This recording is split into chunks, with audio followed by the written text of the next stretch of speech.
Mamlakatimizning har bir mahallasida xavfsiz muhitni yaratish, obod va ko'rkam hududlarni barpo etish prezidentimiz tomonidan belgilangan ustuvor vazifalardan biri hisoblanadi. Toshkent shahar prokurori hamda Ichki ishlar bosh boshqarmasi boshlig'i ishtirokida o'tkazilgan uchrashuvda poytaxtning Mirzo Ulug'bek tumani mahallalarida amalga oshirilayotgan ishlar holati muhokama qilindi. Erishilgan ijobiy natijalar bilan bir qatorda mavjud kamchiliklarga xolis baho berildi. Mas'ullarning shaxsiy javobgarligi belgilab olindi.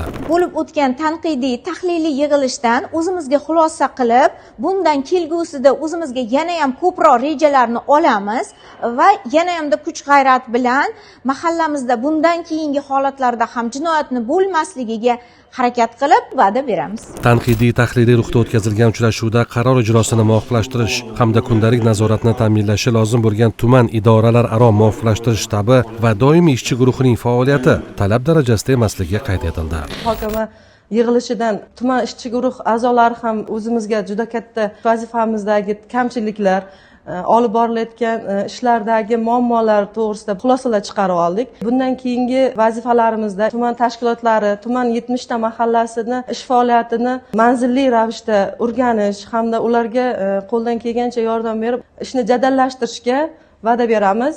Tumanda huquqbuzarliklarning oldini olish yo'nalishida ham keng ko'lamli ishlar amalga oshirildi. Natijada joriy yilning dastlabki 3 oy davomida oldini olish mumkin bo'lgan jinoyatlar 12,5% ga kamaydi. Eng muhimi, mahallalarning 62,9% da jinoyat sodir etilishiga umuman yo'l qo'yilmadi. Shuningdek, 20% mahallalarda jinoyatchilik ko'rsatkichi sezilarli darajada pasaydi.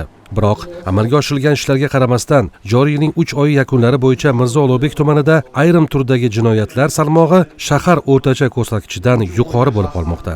Bu esa mahallalar kesimida har bir holat bo'yicha manzilli choralar ko'rish zarurligini taqozo etmoqda.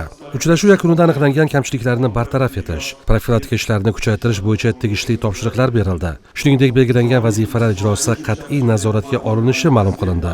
Jinoyatchilikni oldini olishda muqaddam sudlanganlar bilan ishlash alohida ahamiyat kasb etadi. Probatsiya hisobida turgan shaxslar tomonidan qayta jinoyat sodir etilishiga yo'l qo'ymaslik maqsadida ular bilan uchrashuvlar tashkillashtirilib, muammolari o'rganilmoqda.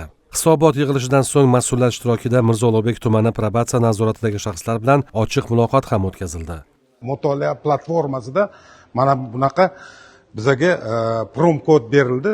Promkodda 4000 ta kitob ichiga joylashtirilgan. Bu promkodlar orqali mahkum o'sha jazoni o'tuvchi shaxs ma'naviy ozuqa olishi muqarrarligi va ma'naviy ozuqadan o'ziga to'g'ri xulosa chiqarishga yetaklovchi bir vositani Toshkent shahar probatsiya tomonidan o'ylab chiqilgan. Bularga o'z minnatdorchilik bildirmoqchiman.